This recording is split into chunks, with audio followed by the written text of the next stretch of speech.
Hi guys, WhatsApp, क्या हालचाल। पढ़ाई बहुत जबरदस्त और तगड़ी चल रही होगी, राइट।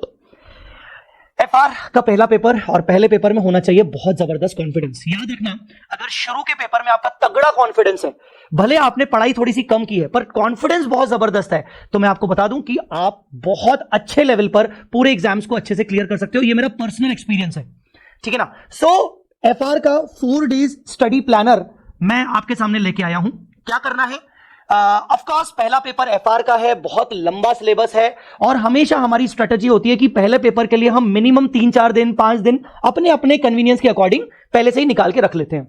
मैं मान के चल रहा हूं कि इस टाइम पर, अभी जब जिस टाइम पर आप ये वीडियो देख रहे होंगे उस टाइम पे आप कोई दूसरा सब्जेक्ट कर रहे होंगे और आपने पहले से ही 4 या 5 दिन अलॉट करके रखे होंगे एफआर के पेपर के लिए, ठीक है। अब मैंने यहां पर क्या क्या चीजें, ये 4 डेज प्लानर के अंदर मैंने क्या क्या चीजें अज्यूम की हैं। हो सकता है कुछ बच्चे 5 दिन दे रहे हो सकता है कुछ बच्चे 3 दिन दे रहे हो। ऑफ कोर्स 3 दिन से तो कम देंगे नहीं, ऑब्वियसली, नहीं तो बहुत बड़ी गलती करोगे। मैंने यहां पर 4 डेज एवरेज लिए हैं, 4 दिन लिए हैं मिनिमम से मिनिमम। मेरा ये पर्सनली मानना है कि एज ए स्टूडेंट अगर मैं एग्जाम देने जाऊं तो मुझे पेपर एफआर को 4 दिन देने चाहिए। अगर मैं 4 दिन से ज्यादा दे रहा हूं तो मैक्सिमम 5 दिन देने चाहिए, 5 दिन से ऊपर नहीं। 4 दिन से कम दे रहा हूं तो कहीं ना कहीं फिर मेरा स्पीड बहुत ज्यादा होना चाहिए। तो मैं 4 दिन के अकॉर्डिंग ये प्लानर बना रहा हूं, मैं आपके साथ में शेयर कर रहा हूं। साथ साथ मैं आपको यह भी बता दूं कि अगर आपका 5 दिन का प्लानर है तो आप इसी को फॉलो करके अपने हिसाब से टाइम को एडजस्ट कर सकते हो, ठीक है। तो अभी ये प्लानर में क्या क्या चीजें हैं, ध्यान से सुनिएगा। ये प्लानर के अंदर क्या क्या चीजें हैं, ध्यान से सुनना। सबसे पहले प्लानर डिस्कस करने से पहले कि पहले दिन आपको क्या करना चाहिए, दूसरे दिन क्या करना चाहिए, ये डिस्कस करने से पहले मैं आपको बता दूं कि हमारा एफआर का जो पूरा सिलेबस है उसको मैंने 7 पार्ट्स में क्लासीफाई किया है। 7 पार्ट्स में क्लासीफाई किया है, ठीक है। फर्स्ट को आपका पेपर है 4 डेज के हिसाब से बनते हैं, 28 अक्टूबर से लेकर 31 अक्टूबर, 28, 29, 30, 31, 4 दिन का मैंने प्लानर आपके साथ ये शेयर किया है, इंक्लूडिंग 1 नवंबर के जो आपके पास 5-6 घंटे रहते हैं वो मिलाकर। तो मैंने एफआर के सिलेबस को सबसे पहले तो क्लासीफाई किया है 7 पार्ट्स में। वो 7 पार्ट्स क्या है? पहला पार्ट आपका बिजनेस कॉम्बिनेशन कंसोलिडेशन, सबसे हेडेक वाला पार्ट, आपका बीपी बढ़ जाता है, ठीक है ना। एवरेज 25 मार्क्स से 30 मार्क्स, कभी 25, कभी 20, कभी 30, ऐसे एवरेज पेपर में आता है, बिल्कुल आता है, ठीक है ना। अगर आप बिजनेस कॉम्बिनेशन उठा रहे हो, मैंने अभी आपको सीक्वेंस नहीं बताया कि पहले आपको क्या उठाना है बाद में क्या उठाना है। अगर आप बिजनेस कॉम्बिनेशन करते हो तो आपको पता होना चाहिए कि उसका एवरेज मार्किंग क्या है, एग्जाम में लगभग कितने मार्क्स का आएगा। अगर आप ये करते हो तो revise all adjustments. Business combination consolidation में ना बहुत सारे एडजस्टमेंट्स हैं, बहुत ज्यादा एडजस्टमेंट्स हैं। फेयर वैल्यू करना, डिविडेंड का सेटलमेंट करना, गुडविल का इंपेयरमेंट करना, रिवर्स एक्विजिशन, अरे यार बहुत सारे, मतलब ओवरऑल देखें तो 20 से 25 एडजस्टमेंट्स आपको मिलेंगे, ठीक है ना। ये 20 से 25 एडजस्टमेंट्स आप अच्छे से अगर निपटाना चाहते हो तो उसके लिए आप चार्टबुक से भी निपटा सकते हो। जो मेरा चार्टबुक है उसमें आपका जल्दी जल्दी रिवीजन हो जाएगा। ये मैं आपको दिखा देता हूं। जैसे आपको दिखेगा कई सारे एडजस्टमेंट्स, जैसे period, measurement period window, special adjustments के नाम पे आपका एबनॉर्मल आइटम, आपका revaluation of assets liabilities, dividend का ट्रीटमेंट, ऐसे कई सारे एडजस्टमेंट्स हैं। Step acquisition, intra group transactions, goodwill का इंपेयरमेंट, उसके बाद रिवर्स एक्विजिशन, चेन होल्डिंग, आपका loss of control, without loss of control pattern में चेंज होना, ठीक है ना। इसके बाद replacement of share based awards, demerger, common control business combination, ये सारी चीजें हैं, ठीक है ना। प्रेफरेंस, इतने सारे एडजस्टमेंट्स हैं। सो इसमें एडजस्टमेंट्स कई सारे हैं। अब आपको किसमें क्या करना है, बिजनेस कॉम्बिनेशन करने के लिए ना आपको धैर्य चाहिए। आपको धैर्य मतलब पेशेंस चाहिए। आप पहले दिन ना बिजनेस कॉम्बिनेशन मत उठाना। तो मैं आपको बता रहा हूं कि सीक्वेंस क्या होगा। सीक्वेंस करने से पहले बिजनेस कॉम्बिनेशन में आपको समझना पड़ेगा कि 25-30 मार्क्स के लिए आपको धैर्य चाहिए, पेशेंस चाहिए। तो आपको सबसे पहले सारे एडजस्टमेंट्स को एक बार प्रॉपर रिवाइज करना है और फिर जो भी आपके एग्जाम लेवल क्वेश्चंस हैं, जैसे मैंने इंपॉर्टेंट क्वेश्चंस की लिस्ट प्रोवाइड कर दी है, मैं इस वीडियो के डिस्क्रिप्शन में डाल दूंगा। तो आपको एग्जाम लेवल क्वेश्चंस आपने अपने पास क्वेश्चंस को टिक लगा के रखा होगा, आपको वो क्वेश्चंस रेफर करने हैं। कुल मिला के मेरा पर्सनल मानना है कि अगर आप बिजनेस कॉम्बिनेशन कंसोलिडेशन को 10 घंटे भी देते हो तो इनफ है। 10 घंटे से ऊपर देने का कोई सेंस नहीं है, क्योंकि 25 से 30 मार्क्स के लिए मैं आपको अभी समझा दूंगा कि कहीं ना कहीं यही 25 से 30 मार्क्स किसी दूसरी कैटेगरी में आप अगर दोगे तो आपका 5 घंटे में भी हो सकता है। तो पहला वाला आपका जो कैटेगरी है वो बिजनेस कॉम्बिनेशन है। दूसरा कैटेगरी क्या है आपका, फाइनेंशियल इंस्ट्रूमेंट, एक और हार्ट अटैक। कहीं ना कहीं बच्चों का बीपी, बच्चों का टेंशन इन दोनों टॉपिक्स में ज्यादा बढ़ जाता है कि अरे यार बिजनेस कॉम्बिनेशन कंसोलिडेशन इतना सारा करना पड़ेगा, फाइनेंशियल इंस्ट्रूमेंट अरे यार इतना कुछ करना पड़ेगा। एवरेज मार्किंग कितना है, 20 मार्क्स आता है, एवरेज 20 मार्क्स आता है। इसमें भी वही सब कुछ है, बहुत सारे एडजस्टमेंट्स हैं, कई सारे एडजस्टमेंट्स हैं, ठीक है ना। पर मैं आपको बता दूं इसमें कंपाउंड फाइनेंशियल इंस्ट्रूमेंट के क्वेश्चन बहुत ही कॉमन है, तो वो तो करके ही जाना, ठीक है। एग्जाम लेवल क्वेश्चंस आपको इसमें टच करने पड़ेंगे। इसको मेरे हिसाब से आपको 7 आवर्स देने चाहिए, ओवरऑल फाइनेंशियल इंस्ट्रूमेंट को आपको 7 आवर्स देने चाहिए। अगर आप देखो business combination, consolidation, associate, joint venture और फाइनेंशियल इंस्ट्रूमेंट को मिलाकर आपको 17 घंटे देने हैं, जिसमें आपका लगभग 45 मार्क्स कवर हो रहा है। बट आपको ये कैसे देना है, कौन से मोमेंट पे देना है, ये आपको पता चलेगा इस पूरे वीडियो में। अब स्मॉल टॉपिक्स में क्या क्या आता है? स्मॉल टॉपिक्स में आपका कंसेप्चुअल फ्रेमवर्क वाला टॉपिक हो गया, ठीक है ना। हार्डली 45 मिनट्स टू मतलब आधा घंटे से 45 मिनट्स। इंडेस 1 शेड्यूल 3 मिलके अगर आप पढ़ोगे तो हार्डली 45-50 मिनट्स के अंदर आपका रिवीजन हो जाएगा। इंडेस 34 अगेन आधा पौन घंटा ऐसे करके, फिर इंडेस 7, 8, 10, 20, 24, 37, 113 CSR।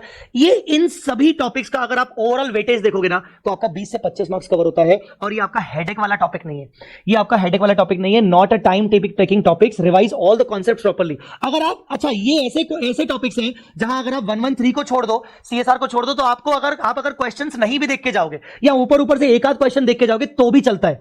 113 में 2-4 क्वेश्चन देख लिए, सीएसआर में एक आध क्वेश्चन देख लिया, दैट्स इट। सो ये इक्वलेंटली कहीं ना कहीं आपका बिजनेस कॉम्बिनेशन या फाइनेंशियल इंस्ट्रूमेंट के बराबर है, पर आपके टाइम टेकिंग टॉपिक नहीं है। ये आपका 5 घंटे में हो सकता है। अब आप कंपेयर करो कि जहां आप बिजनेस कॉम्बिनेशन में आप अपना बीपी बढ़ा रहे हो, ठीक है ना, अरे यार इतना करना है बिजनेस कॉम्बिनेशन फाइनेंशियल इंस्ट्रूमेंट, वहीं आपके स्मॉल टॉपिक्स भी कहीं ना कहीं 20 से 25 मार्क्स के आते हैं और आप आराम से 5 से 6 घंटे में आराम से निपटा सकते हो, ठीक है ना। ये हो गए आपके स्मॉल टॉपिक्स। 115 ये वंस अगेन आपका बीपी बढ़ाने वाला टॉपिक है। आता एवरेज 12 मार्क्स का है। कभी 2 क्वेश्चन आते हैं 8 मार्क्स और 6 मार्क्स का, कभी एक ही क्वेश्चन आ गया 10 मार्क्स का, कभी 2 क्वेश्चन आ गए 6-6 मार्क्स के, ठीक है ना। मैंने ऑन एन एवरेज 12 मार्क्स रखे हैं। अब इसमें एक बात आपको याद रखना है कि 115 आप जितना भी पढ़ लो, मैं बोल रहा हूं जितना भी पढ़ लो, क्वेश्चन तो नया ही आएगा, ठीक है ना, क्वेश्चन तो नहीं आएगा। तो इसमें करना क्या चाहिए, इसमें करना ये चाहिए कि आपको ना सारे कॉन्सेप्ट्स पढ़ के जाने चाहिए। कॉन्सेप्ट मतलब जो 5 स्टेप मॉडल है, आप पूरे पांचों के पांचों स्टेप्स को अच्छे से पढ़ के जाओ। 5 स्टेप मॉडल के अलावा जैसे कॉस्ट के ऊपर बात की गई है, रीपर्चेज एग्रीमेंट के ऊपर बात की गई है, ठीक है ना। तो ये सारे कॉन्सेप्ट्स को अच्छे से करके जाओ, क्योंकि वैसे भी नया केस स्टडी आएगा। आप कितने भी क्वेश्चन करके जाओ, केस स्टडी तो आपको नया ही मिलेगा एग्जाम में, ठीक है ना। तो do not leave any single question. Concept तो आप पहले के पहले पूरे सारे करके जाओ, उसके बाद जितना ज्यादा हो सके उसके क्वेश्चंस देख के जाओ, रेफर करके जाओ। ज्यादा क्वेश्चंस देख के जाओगे तो आपका थॉट प्रोसेस बढ़ेगा, आपको समझ में आ जाएगा कि हाँ मुझे आंसर कैसे लिखना है, क्योंकि इंडेस 115 में सबसे बड़ा तकलीफ होता है आंसर लिखने के लिए, ठीक है ना। तो 115 में आपको यही रिकमेंड करूंगा कि पूरा कंटेंट अच्छे से देख के जाना और क्वेश्चन जितने मैक्सिमम देख के जाओ। जैसे मैं आपको बिजनेस कॉम्बिनेशन फाइनेंशियल इंस्ट्रूमेंट में ये नहीं बोलूंगा कि आप मैक्सिमम क्वेश्चन करके जाओ, इसमें सिलेक्टेड क्वेश्चन भी कर लिए तो चलेगा। थर्ड वाले स्मॉल टॉपिक में क्वेश्चन किए नहीं किए कोई बात नहीं, अच्छे से कॉन्सेप्ट कर लिए। बट 115 में ज्यादा से ज्यादा क्वेश्चन अगर कवर करके जाओगे, पढ़ के जाओगे ना, तो उससे क्या होगा, आपको आंसर लिखने का तरीका समझ में आ जाएगा। ये हो गया 115 12 मार्क्स एवरेज। उसके बाद असेट बेस्ड स्टैंडर्ड, अरे भाई ये है आपका कहीं ना कहीं सुकून वाले टॉपिक्स जैसे इंडिया 16 हो गया, 30 हो गया, 40 हो गया, 2 हो गया, 41, 23, 36, 105, 116। एवरेज मार्किंग इसमें से 20 मार्क्स का आता ही आता है। ये स्कोरिंग कैटेगरी है, क्योंकि आपका सुकून वाले कॉन्सेप्ट्स हैं, सुकून वाले टॉपिक्स हैं, स्कोरिंग कैटेगरी है। इसमें मैक्स टू मैक्स आपका सबसे ज्यादा टाइम कौन लेगा, 116। आता साला 5-10 मार्क्स का क्वेश्चन है और लेगा बहुत बड़ा टाइम, ठीक है ना। तो इसमें मेजरली आपको क्या ध्यान रख के जाना है 116 के अंदर, भाई लेसी की अकाउंटिंग बहुत अच्छे से ध्यान में दे जाओ और सेल एंड लीजबैक ध्यान में रख के जाओ। बाकी तो अगर तुम्हें दूसरा कुछ भी पूछ लिया गया तो इतना तो तुम गए गुजरे नहीं हो कि तुम्हें याद नहीं आएगा। तो एक लेसी की अकाउंटिंग ढंग से करके जाओ, लेसी की अकाउंटिंग के अंदर भी रीमेजरमेंट और मॉडिफिकेशन अच्छे से करके जाओ, और उसके अलावा तुम सेल एंड लीजबैक वाला पार्ट अच्छे से करके जाओ। बाकी सारे पार्ट ना सब इजी है। तो इन दोनों टॉपिक्स, इन दोनों पॉइंट्स पर ज्यादा इंपॉर्टेंस देके जाना। तो 116 तुम्हारा टाइम टेकिंग है, क्योंकि है बहुत बड़ा है, पर जबकि देखा जाए तो इसका मार्क्स वाइज वेटेज बहुत कम है।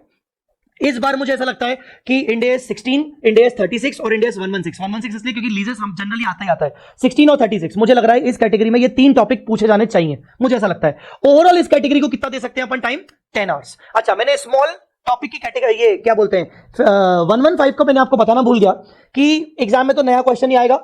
2 से 2.5 घंटे आपको पूरे कॉन्सेप्ट्स रिवाइज करने में आपको 2 से 2.5 घंटे लग जाएंगे। अगर आपके पास मेरा चार्ट बुक है तो चार्ट बुक से आपके कॉन्सेप्ट ना थोड़े जल्दी रिवाइज हो सकते हैं। जैसे ये मैं आपको दिखा दूं कि 115 में कितने कॉन्सेप्ट्स होते हैं। 115 में जैसे 5 स्टेप मॉडल है तो एक कॉन्ट्रैक्ट, स्टेप नंबर 1 हो गया आपका कॉन्ट्रैक्ट का, स्टेप नंबर 2 में हो गया आपका परफॉर्मेंस ऑब्लिगेशन, 3 में हो गया आपका ट्रांजैक्शन प्राइस, 4 में हो गया आपका अलोकेशन, फिर 5 में हो गया आपका रेवेन्यू का रिकॉग्निशन, फिर आपका कॉन्ट्रैक्ट कॉस्ट का part, service concession arrangements, licence और रीपर्चेज एग्रीमेंट। ये सारे कॉन्ट्रैक्ट, ये सारे पॉइंट्स को करने के लिए आपका 2 से 2.5 घंटे आपका लग जाना चाहिए। उसके बाद 2 घंटे आपको देने हैं, 2 से 2.5 घंटे आपको देने सारे क्वेश्चंस देखने हैं। मैक्सिमम लेवल ऑफ क्वेश्चंस आप देख के जाओ, अलग अलग स्टेप्स के क्वेश्चन देख के जाओ। जितने क्वेश्चन ज्यादा देख के जाओगे आप उतना आंसर अच्छे से कर पाओगे। तो इस scoring category, asset based category में आप सिलेक्टेड क्वेश्चन भी देखोगे तो चलेगा, 10 घंटे आपको लगेंगे, क्योंकि इसमें 116 बड़ा है और इंडेस 36 बड़ा है, ठीक है ना, तो आपको 10 घंटे लग जाएंगे। उसके बाद एक है आपकी special category standards, special standard, जिसमें आता है आपका income tax, employ benefits, foreign exchange, EPS 102 हमेशा आता ही आता है, और 108 सेगमेंट रिपोर्टिंग। ये भी आप देखोगे तो स्पेशल कैटेगरी से अगर आप पुराने हिसाब लगाओगे तो 20 से 22 मार्क्स आते ही हैं। ये भी अगेन इक्विवेलेंटली आपका स्कोरिंग कैटेगरी है। और मुझे इस बार लग रहा है ये तीन टॉपिक, मुझे इस बार ये तीन टॉपिक पे ज्यादा भरोसा हो रहा है, इंडेस 21, इंडेस 102 और इंडेस 108। मुझे ये तीन टॉपिक्स लग रहे हैं। कितना टाइम देना चाहिए? अगेन 9 से 10 घंटे आप इसको देना ही पड़ेगा। क्यों? क्योंकि इसमें सारे के सारे टॉपिक्स का वेटेज अच्छा खासा है, तो इसमें आपको 10 घंटे लग जाएंगे। 10 घंटे से ऊपर नहीं लगने चाहिए। 10 के अगर 8 घंटे भी लगते हैं तो बहुत अच्छी बात है, वेल एंड गुड है। लास्ट कैटेगरी, मैंने ये लास्ट कैटेगरी जोर जबरदस्ती बनाई है, इंडेस 1। इंडेस 1 को मैंने अलग कैटेगराइज इसलिए किया है क्योंकि ना इंडेस 101 में ना बाकी सारे स्टैंडर्ड्स का कवरेज हो जाता है। तो आप जब तक ये सब कुछ नहीं कर लोगे तो आप इंडेस 101 को अच्छे से रिवाइज नहीं कर पाओगे। और एक है आपका इंटीग्रेटेड रिपोर्टिंग। अब आप बोलोगे sir analysis of financial statements आपने डाला ही नहीं, अभी उसके बारे में बात करूंगा मैं। सो इंटीग्रेटेड रिपोर्टिंग का फंडा ये है कि वो थ्योरी टॉपिक है। तो इस कैटेगरी को मैंने दिया है लगभग 5 से 8 मार्क्स। अब जरूरी नहीं कि ये कैटेगरी में से क्वेश्चन आए ही आए, जरूरी नहीं है, आ भी सकता है, नहीं भी आ सकता है, हो सकता है दोनों में से ना आए, हो सकता है दोनों में से क्वेश्चन आ जाए, हो सकता है किसी एक में आए। तो 5 से 8 मार्क्स की कैटेगरी है ये। 101 कहीं ना कहीं सारे इंडेस के ऊपर बेस्ड है। इंटीग्रेटेड रिपोर्टिंग कहीं ना कहीं आपका रेक्टिफिकेशन है, लर्निंग आपको चाहिए, इसमें याद रखना पड़ेगा। Cover at least 1 big question of 101 and 1 big question of analysis of financial statement. अगर आपको 101 अच्छे से करके जाना है तो कोई भी आईटीबी एमटीबी उठा लो, मेरे क्वेश्चन बैंक मैंने वैसे ही फ्री कर दिया, उसमें टॉप 170 क्वेश्चंस दिए, उसमें से ही आप उठा लो।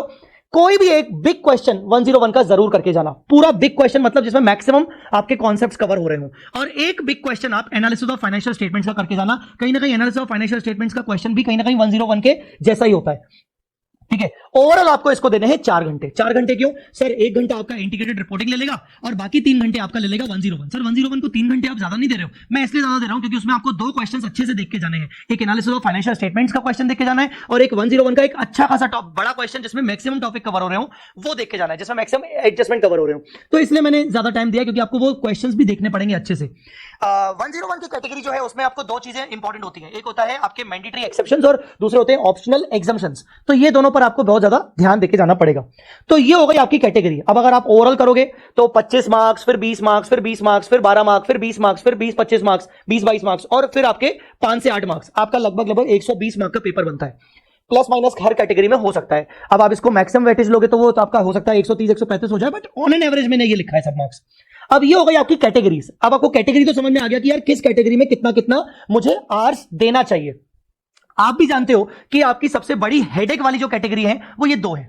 हेडेक वाली कैटेगरी आपकी ये 2 है, ठीक है ना। अब एक बात बताओ, आपको अगर कॉन्फिडेंस बूस्ट करना है, आपका 4 दिन बाद पेपर है, ठीक है ना, आप क्या चाहोगे कि यार मेरा कॉन्फिडेंस बढ़े, मेरे को एक बार कॉन्फिडेंस आ जाए, मेरे पहले सबसे पहले ना 40-50 मार्क्स की ऐसा कवरेज कर लूं जिसमें टाइम भी कम लगे और जो स्कोरिंग भी हो और जो मुझे पता है कि यार ये तो मेरा कॉन्फिडेंस बढ़ा दिया इसने। आपको यही करना है। आप क्या करेंगे, 28 अक्टूबर को, ठीक है ना, 28 अक्टूबर को आप बिजनेस कॉम्बिनेशन तो उठाओ ही मत, क्योंकि ये सबसे बड़ा हेडेक वाला टॉपिक है और आप इसमें बस बैठे रहोगे। सो 28 अक्टूबर को आप फाइनेंशियल इंस्ट्रूमेंट उठा लो, उसको दे दो 7 घंटे, और आप स्मॉल टॉपिक्स उठा लो। स्मॉल टॉपिक्स आप समझ गए ना? स्मॉल टॉपिक्स में कौन सा बोल रहा हूं? स्मॉल टॉपिक्स मतलब ये वाली कैटेगरी स्मॉल टॉपिक्स। इसमें आपको कितने घंटे दे रहे हैं? 5 घंटे। मतलब आपने फाइनेंशियल इंस्ट्रूमेंट 7 घंटे, 5 घंटे ये 12 घंटे। आपने पहले दिन 28 तारीख को अगर आपने 12 घंटे में आपको ये कवर करना है। अब अगर आपको लग रहा है नहीं फाइनेंशियल इंस्ट्रूमेंट भी बहुत ही मेरा ना हेडेक वाला है, मैं इसको भी नहीं उठाना चाहता हूं, तो फाइनेंशियल इंस्ट्रूमेंट की जगह पर आप रिप्लेस कर दो special category topics. Special category topics मतलब ये वाले 22 मार्क्स के, उतना ही वेटेज है। फाइनेंशियल इंस्ट्रूमेंट का 20 मार्क्स का, इसका भी 20 मार्क्स का। इस कैटेगरी में से भी आपके आएंगे तो सही 20 मार्क्स के क्वेश्चंस। तो आप स्पेशल कैटेगरी टॉपिक उठा लो, आपका ये भी स्कोरिंग है, बहुत स्कोरिंग कैटेगरी है, और इसमें आपको कितने घंटे लगेंगे? 10 घंटे लगेंगे। आप इसको मतलब मैंने 10 मैक्सिमम बोले हैं, कायदे से मुझे इसको 8 बोलना चाहिए, कायदे से मुझे इसको 8 आवर्स बोलना चाहिए। तो आप आराम से स्पेशल कैटेगरी टॉपिक्स और स्मॉल टॉपिक्स उठा लोगे, पहले दिन में आपका सफिशिएंटली 12 घंटे हो जाएगा। एग्जाम डेज में मैंने जितना देखा है, मैंने जितना खुद से पढ़ाई की है, यार 14 आवर्स तो लग ही जाते हैं। 12 से 14 घंटे तो अपन पढ़ ही लेते हैं, इतनी एफिशिएंसी अपनी निकल जाती है। तो मैं आपको यही सजेस्ट करूंगा कि आप फाइनेंशियल इंस्ट्रूमेंट या फिर स्पेशल कैटेगरी टॉपिक उठाओ और स्मॉल टॉपिक्स उठाओ। पहले दिन में आपके 12 से 13 घंटे भी लग रहे हैं तो चलेगा। अब 29 अक्टूबर को अगेन आप असेट बेस्ड कैटेगरी उठा लो, ठीक है ना। देखो यहां पर आपने क्या किया कवर, यहां पे आपके 20 मार्क्स कवर हो गए, स्मॉल टॉपिक्स में आपके 20 मार्क्स कवर हो गए, तो 20-20 आपके 40 मार्क्स की पढ़ाई तो आपके पहले दिन ही हो गई। अब अगर आप पहले दिन सिर्फ बिजनेस कॉम्बिनेशन उठाओगे तो आपकी पढ़ाई सिर्फ 25 मार्क्स की होगी। जहां आपकी 40 मार्क्स की हो सकती है वहां आप बिजनेस कॉम्बिनेशन उठा के सिर्फ 25 मार्क्स की पढ़ाई कर सकते हो फर्स्ट डे, और वो भी फर्स्ट डे उठाओगे हो सकता है उसी में बैठे रहो बैठे रहो बैठे रहो, अरे यार ये नहीं हो रहा ये नहीं हो रहा ये नहीं हो रहा, टेंशन ज्यादा, तो वो मत करना। तो 40 मार्क्स की पढ़ाई तो आपकी यहीं पर हो रही है। Asset based category again 20 marks की मिनिमम है, और some portion of special category standard, मैं मान के चल रहा हूं कि ऊपर अगर तुमने फाइनेंशियल इंस्ट्रूमेंट उठाया होगा तो स्पेशल कैटेगरी अब उठाओगे, तो some portion of special category. Asset based category को तुम्हें कितना देना है, 10 घंटे, क्योंकि मैंने ऊपर 10 घंटे अलॉट किए थे असेट बेस्ड के लिए, ठीक है ना। और स्पेशल कैटेगरी के लिए मैंने लगभग 8 घंटे अलॉट किए थे, जिसमें से तुम 3 घंटे दे रहे हो, मतलब कुल मिला के तुम 13 आवर्स पढ़ रहे हो कहीं ना कहीं second day of your planning. Second day of your planning मतलब 29 अक्टूबर को तुम असेट बेस्ड कैटेगरी खत्म कर रहे हो 20 मार्क्स, और some portion of special category मतलब ये मान लो तुम तकरीबन 8 मार्क्स का यहां कवर कर रहे हो, तो तुम्हारा 20 और 8 क्या हो गया, तुम्हारा 28 मार्क्स यहां कवर हो गए। अब ध्यान से देखो 40 मार्क्स तुमने यहां कवर कर लिए और तुमने 28 मार्क्स यहां कवर कर लिए, तुम्हारे स्टार्टिंग के 2 दिनों में 68 मार्क्स का हो चुका है। इस लेवल पर आके अगर 2 दिन के अंदर अंदर या 2.25 दिन के अंदर अंदर अगर तुम 68 मार्क्स को कवर कर चुके हो ना, तुम्हारा कॉन्फिडेंस वैसे ही बूस्ट हो जाएगा। अब जब तुम बिजनेस कॉम्बिनेशन उठाओगे ना तो तुम्हें प्रॉब्लम नहीं होगी, अब तुम बोलोगे आन दो, अब तो साला ऐसी की तैसी, अब मैं देख लूंगा, अब कोई दिक्कत नहीं है, अब मैं देख लूंगा। अब मैं आपको बता दूं, मैंने 30 अक्टूबर का दिन थोड़ा सा ना हल्का रखा है, क्योंकि 2 दिन ना तुमने अपने आप को बहुत ज्यादा टाइम दिया, तुमने 12 घंटे 13 घंटे दिया, तो 30 अक्टूबर का टाइम मैंने ना थोड़ा सा हल्का फुल्का रखा है कि चलो पिछले जो 2 दिनों में मैंने टारगेट बनाया था, अगर उसमें से मान लो कुछ चीजें नहीं हो पाई, हल्का हल्का बचा हुआ है कि अरे यार मेरा अभी स्पेशल कैटेगरी ज्यादा नहीं हो पाया, या स्पेशल कैटेगरी तो मैं निकाल ही नहीं पाया, टाइम ही नहीं निकाल पाया, तो 30 अक्टूबर का टाइम मैंने ना तुम्हारे लिए बिल्कुल सेव करके रखा है कि चलो कोई बात नहीं, टेंशन मत लो, आराम से कर लो, अगर थोड़ा सा बैकलॉग है तो भी उसको निपटा लो, तो बाकी का remaining category of special topics यहां पर कर लोगे। और तुम इंडेस 27, 28, 111 ज्वाइंट अरेंजमेंट्स, एसोसिएट्स, और 27 आपका छुटपुट सा टॉपिक है आपका इन्वेस्टमेंट इन क्या बोलते हैं आपका एसएफएस, ये उठा लोगे। तो ये भी अगर तुम 10 घंटे दे रहे हो, क्योंकि दो दिन तुम आराम से अच्छा खासा टाइम दे चुके थे, तो तुम्हें यहां पर थोड़ा सा रिलैक्सेशन चाहिए, तो यहां तुम्हारे बाकी के कहीं ना कहीं 12 मार्क्स यहां पर कवर हो रहे हैं, तो तुम्हारे 3 दिन के अंदर अंदर कहीं ना कहीं तुम अपने 80 मार्क्स कवर कर पा रहे हो, 40 यहां, 28 यहां, 12 यहां, 80 मार्क्स, और अभी तक स्टिल तुमने बिजनेस कॉम्बिनेशन नहीं उठाया है, ठीक है ना। मैं तुम्हें ये जानबूझ के रियलाइज करवाना चाहता हूं कि जो तुमने बिजनेस कॉम्बिनेशन कंसोलिडेशन को इतना हवा बना के रखा है ना, उसको इंपॉर्टेंस उतनी ही दो जितनी उसकी औकात हो। अब आता है उसमें से 25 मार्क्स का है, ठीक है ना, 25 से 30 मार्क्स का है, उसमें से भी कुछ क्वेश्चन तो बहुत ही इजी आ जाते हैं, कुछ जो बड़ा वाला क्वेश्चन होता है उसको छोड़ भी दें फिर भी 5-8 मार्क्स से तुम आराम से निपटा लोगे। तो उतनी इंपॉर्टेंस क्यों देना, उतनी टेंशन क्यों करना, उतना ज्यादा टाइम क्यों देना जो कि वर्थ ही नहीं है जिसका। तो यहां तक आते आते 3 दिन में तुमने अच्छा खासा कवर भी कर लिया बिना बिजनेस कॉम्बिनेशन के, बिना कंसोलिडेशन के। सोचो इतनी अच्छी बात। अब तो तुम उठाओगे 31 तारीख को, मैक्सिमम पोर्शन तुम कर चुके हो, तुम्हारा लगभग हो चुका है यार, सब कुछ हो चुका है, फाइनेंशियल इंस्ट्रूमेंट वगैरह वगैरह सब हो चुका है। अब तुम्हारा 2 ही चीजें बची हैं, एक बिजनेस कॉम्बिनेशन और एक 115। मैं 115 को बिजनेस कॉम्बिनेशन के बाद में रख रहा हूं, क्यों, क्योंकि 115 तुम जानते हो कि थ्योरी टॉपिक है, थ्योरी मतलब कहीं ना कहीं उसमें ना पढ़ना ज्यादा है, कंटेंट ज्यादा है। मैंने बोला कि सारे कॉन्सेप्ट्स को अच्छे से करो, फिर सारे क्वेश्चंस को भी करो, इसलिए पहले तुम बिजनेस कॉम्बिनेशन को टाइम दो। आ रही बड़ी बात समझ में कि नहीं। अब तुम यहां पर बिजनेस कॉम्बिनेशन कंसोलिडेशन को तुम कितने घंटे दोगे, 7 आवर्स दोगे। सर क्यों, आपने तो ऊपर 10 आवर्स बोले थे, पर मैंने यहां पर 10 आवर्स बोले थे कंसीडरिंग द फैक्ट कि 28,111 भी है। अब मैंने आपको बोल दिया कि 28,111 और 27 तो आपने 30 अक्टूबर को ही कर लिया, तो आपके पास बाकी का जो टाइम बचा है 7 घंटे में वो कर लो। सर उसमें मेजर चीजें किस पे ध्यान दे दें, देखो एक बेसिक्स पर ध्यान दो, कंसोलिडेशन बिजनेस कॉम्बिनेशन में बेसिक्स में क्या क्या ध्यान देके जाना है कि भाई एनसीआई का क्या वर्किंग होता है, गुडविल का क्या वर्किंग होता है, ठीक है ना, बेसिक एक नॉर्मल बैलेंस शीट कैसे कैसे बनती है, फेयर वैल्यू ऑफ असेट्स वगैरह कैसे उसका इंपॉर्टेंट एडजस्टमेंट होता है, डेफर्ड टैक्स का क्या एडजस्टमेंट होता है, 110 में से पावर की डेफिनेशन, कंट्रोल की डेफिनेशन, हल्का फुल्का कुछ वहां से पढ़ लिया। तो बेसिक चीजें तो तुम्हें ये तो कवर करके जानी है। अब मेन स्पेशल चीजें कौन सी है, स्पेशल चीजें तुम्हारी रिवर्स एक्विजिशन है, मुझे नहीं लगता कि उसमें से आएगा इस बार, ठीक है ना, क्योंकि पिछली बार ही आया था। चेन होल्डिंग है, मे भी शायद चेन होल्डिंग आ जाए। चेन होल्डिंग आपका 15 मिनट का चीज है कि यार चेन होल्डिंग में क्या एडजस्टमेंट होता है, गिनती के 2 एक्स्ट्रा एडजस्टमेंट है उसमें चेन होल्डिंग में, बाकी पूरा नॉर्मल होता है। सीसीबीसी है, कॉमन कंट्रोल बिजनेस कॉम्बिनेशन। तो छोटे टॉपिक्स को जल्दी जल्दी कवर कर लोगे तो ताकि बड़े टॉपिक्स के लिए टाइम आराम से मिल जाएगा। तो 7 आवर्स तुम दोगे बिजनेस कॉम्बिनेशन कंसोलिडेशन को, ठीक है। उसके बाद तुम्हारे पास 3 घंटे बचेंगे, तो तुम उन 3 घंटे में 115 के सारे कॉन्सेप्ट्स आराम से कर सकते हो। वही कॉन्सेप्ट्स जो 5 स्टेप मॉडल है आपका, उसके बाद कॉन्ट्रैक्ट की बात, कॉन्ट्रैक्ट कॉस्ट की बातें, service concession arrangements, repurchase agreements, intellectual property licence, ये सब पे तुम सारे कॉन्सेप्ट्स 3 घंटे में कवर कर सकते हो। अब तुम्हारे 4 दिन खत्म हो गए 31 अक्टूबर तक। नेक्स्ट डे तुम्हारा एग्जाम है, ऑब्वियसली नेक्स्ट डे तुम्हारा एग्जाम है, तो मैं मान के बैठा हूं कि तुम 12 मतलब नेक्स्ट डे जिस दिन एग्जाम है, एग्जाम 2 बजे होता है, उससे पहले तुम 2 घंटे पहले कॉपी वॉपी सब छोड़ दोगे, ये मैं मान के बैठा हूं। मतलब तुम 12 बजे तक ही पढ़ोगे। इसका मतलब अगर तुम सुबह जल्दी उठ के भी पढ़ते हो तो तुम्हारे पास 6 आवर्स तो हो ही जाएंगे। तो उन 6 घंटों में तुम्हें क्या करना है, 2 से 2.5 घंटों में तुम्हें 115 के ना सारे क्वेश्चंस रेफर करने हैं, जल्दी जल्दी सारे क्वेश्चंस रेफर करने हैं, कुछ लिख के नहीं देखना है, सिर्फ questions questions questions questions questions refer करने हैं। फिर उसके बाद तुम्हें 101 रेफर करना है, जो मैंने बोला कि 2 बड़े क्वेश्चंस और 101 के कॉन्सेप्ट्स, और इंटीग्रेटेड रिपोर्टिंग को रेफर करना है। अब इसके अलावा अगर तुम्हें टाइम बचता है तो तुम आरटीपी नवंबर 22 को सिलेक्टिव बेसिस पे जरूर देख के जाना उसी दिन पे। तो फर्स्ट को तुम्हारे पास जो 5 से 6 घंटे बचेंगे उसमें तुम जितने क्वेश्चंस देख सको 115 के, बाकी 101 और इंटीग्रेटेड रिपोर्टिंग। याद रखना 101 इंटीग्रेटेड रिपोर्टिंग मिलकर 5 से 8 मार्क्स का वेटेज है, और जरूरी नहीं कि ये आएगा ही आएगा, तो इसलिए मैंने सबसे लास्ट में भी रखा है, और ये कहीं ना कहीं भूलने के चांसेस ज्यादा होते हैं, इसलिए मैंने लास्ट में रखा है, ठीक है ना। तो ये तुम्हारा एक प्लानर था जो कि मैंने तुम्हें 4 दिन के अकॉर्डिंग दिया है। मे बी तुम्हें ऐसा लगता है कि यार मैं हल्का फुल्का अपने हिसाब से चेंज करूं, तो बिल्कुल तुम चेंज कर सकते हो। तुम्हारा प्लानर अगर हो सकता है तुमने 5 दिन का शेड्यूल बनाया है तो तुम तो और अच्छे से कर सकते हो कवर। तुमने अगर 3 दिन का बनाया है और इसमें तुम्हें लगता है कि तुम इसमें से कुछ कॉपी कर सकते हो, तो डेफिनेटली तुम देख लो तुम्हें क्या लगता है कि इसमें तुम्हारे लिए क्या बेनिफिशियल है। सो अकॉर्डिंगली मेरा ये पर्सनली मानना है कि 4 दिन होने चाहिए, ना कम है ना ज्यादा है, परफेक्ट टाइमिंग है 4 दिन।